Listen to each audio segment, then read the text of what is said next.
ಸವಿರುಚಿ ಕಾರ್ಯಕ್ರಮದಲ್ಲಿ ಈಗಾಗಲೇ ನಾವು ಹಲವಾರು ವಿಧಗಳಲ್ಲಿ ಪಕೋಡ ಮಾಡಿ ನೋಡಿದ್ದೇವೆ. ಪಕೋಡ ರೆಸಿಪಿಗಳನ್ನು ತಿಳ್ಕೊಂಡಿದ್ದೇವೆ. ರೀಸೆಂಟ್ ಆಗಿ ನಾನೊಂದು ಮಿಕ್ಸ್ಡ್ ವೆಜ್ ಪಕೋಡ ಅಂತ ಅಂದರೆ ಮಿಶ್ರ ತರಕಾರಿಗಳನ್ನ ಹಾಕಿ ಪಕೋಡ ಮಾಡೋ ವಿಧಾನ ತೋರಿಸಿದ್ದೇನೆ.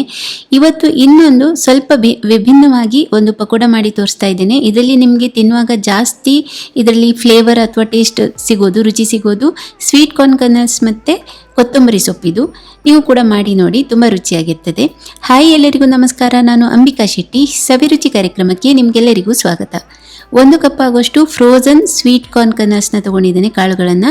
ಅದನ್ನು ಮಿಕ್ಸಿ ಜಾರಿಗೆ ಹಾಕಿ ತರಿಯಾಗಿ ರುಬ್ಕೊಳ್ಬೇಕು. ರುಬ್ಬುವಾಗ ನೀರು ಹಾಕಬಾರ್ದು, ನುಣ್ಣಗೆ ಪೇಸ್ಟ್ ಮಾಡೋ ಅವಶ್ಯಕತೆ ಇಲ್ಲ, ಸ್ವಲ್ಪ ತರಿಯಾಗಿಯೇ ಇರಲಿ.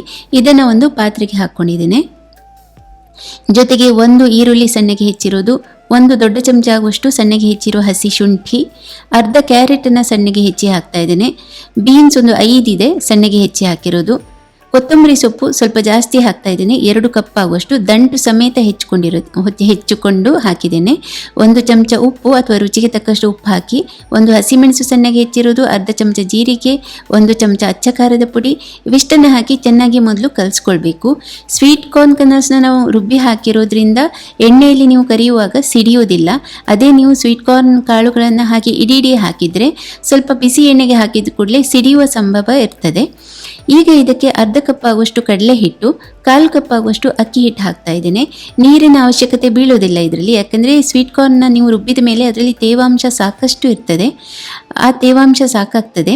ಮತ್ತು ಒಂದು ವೇಳೆ ನಿಮಗೆ ತುಂಬ ಡ್ರೈ ಅಂತ ಅನಿಸಿದರೆ ಮಾತ್ರ ಸ್ವಲ್ಪ ನೀರು ಹಾಕ್ಕೊಂಡು ಕಲಿಸ್ಕೊಳ್ಳಿ. ನಾನು ಸ್ವಲ್ಪನೂ ನೀರು ಉಪಯೋಗಿಸಿಲ್ಲ ಇಲ್ಲಿ. ಈ ಮಿಶ್ರಣದಿಂದ ಸಣ್ಣ ಸಣ್ಣ ಭಾಗಗಳನ್ನು ಹೀಗೆ ಕೈಯಿಂದ ಪಿಂಚ್ ಮಾಡಿ ಎಣ್ಣೆಗೆ ಬಿಡಬೇಕು. ಸುಮಾರೊಂದು 1.5-2 ಕಪ್ ಆಗುವಷ್ಟು ಎಣ್ಣೆ ಬಿಸಿ ಮಾಡ್ಕೊಂಡಿದ್ದೇನೆ ನಾನು. ಅದೇ ಎಣ್ಣೆ ಸರಿಯಾಗಿ ಕಾದಿರಬೇಕು ಮತ್ತು ಮಧ್ಯಮ ಉರಿಯಲ್ಲಿ ನಾವು ಇಟ್ಕೊಂಡು ಕರಿಬೇಕು. ಮೊದಲು ನೀವು ಪಕೋಡನ ಚಿವಟಿ ಹಾಕಿದ ಕೂಡಲೇ ಸ್ವಲ್ಪ ಹೊತ್ತು ಸೌಟಿನಲ್ಲಿ ಮುಟ್ಲಿಕ್ಕೆ ಹೋಗಬೇಡಿ. ನಂತರ ಅದನ್ನು ತಿರುಗಬೇಕು, ನಿಧಾನಕ್ಕೆ ಜಂಟಲಾಗಿ ತಿರುವಿ ಸರಿಯಾಗಿ ಅದು ಗಟ್ಟಿಯಾಗಿ ಕ್ರಿಸ್ಪಿ ಆಗೋ ತನಕ ಹಾಗೆ ಎಣ್ಣೆಯಲ್ಲಿ ಕರೆದು ನಂತರ ತೆಗಿಬೇಕು.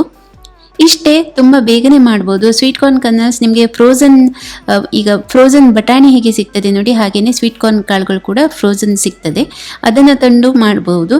ಅಥವಾ ನೀವು ಜೋಳನೇ ತಗೊಂಡು ಬಂದು ಅದರಿಂದ ಕಾಳುಗಳನ್ನು ತೆಗೆದು ಕೂಡ ರುಬ್ಬಿ ಮಾಡ್ಕೊಳ್ಬೋದು. ಎರಡೂ ರೀತಿಯಲ್ಲಿ ರುಚಿಯಾಗಿರ್ತದೆ. ನನ್ನ ಹತ್ರ ಫ್ರೋಝನ್ ಸ್ವೀಟ್ ಕಾರ್ನ್ ಕರ್ನಲ್ಸ್ ಇರೋದ್ರಿಂದ ಅದರಲ್ಲಿ ಮಾಡಿದ್ದೇನೆ. ಇದರ ಜೊತೆಗೆ ನಾನೊಂದು ರುಚಿಯಾದ ಚಟ್ನಿ ಕೂಡ ಮಾಡಿದ್ದೇನೆ. ಈ ಚಟ್ನಿ ತುಂಬ ಖಾರವಾಗಿನೂ ಇದೆ, ಸ್ವಲ್ಪ ಹುಳಿನೂ ಇದೆ. ಇದರಲ್ಲಿ ಮೇನ್ ಇಂಗ್ರೀಡಿಯೆಂಟ್ ಅಂತ ಹೇಳಿದರೆ ಕ್ಯಾರೆಟ್ ಮತ್ತು ಟೊಮ್ಯಾಟೊ. ಇದರ ರೆಸಿಪಿನ ನನ್ನ ಹಿಂದಿ ಪೇಜ್ ಸವಿಭೋಜನಲ್ಲಿ ಹಾಕಿದ್ದೇನೆ, ನೀವು ಅಲ್ಲಿಂದ ನೋಡ್ಬೋದು. ಇವತ್ತಿನ ಈ ರೆಸಿಪಿ ನಿಮಗೆ ಇಷ್ಟ ಆಗಿದೆ ಅಂತ ಭಾವಿಸ್ತೇನೆ. ಇನ್ನೊಂದು ರೆಸಿಪಿ ಜೊತೆ ನಾನು ಮತ್ತೆ ಬರ್ತೇನೆ. ನಿಮ್ಮ ದಿನ ಶುಭವಾಗಿರಲಿ. ಧನ್ಯವಾದಗಳು.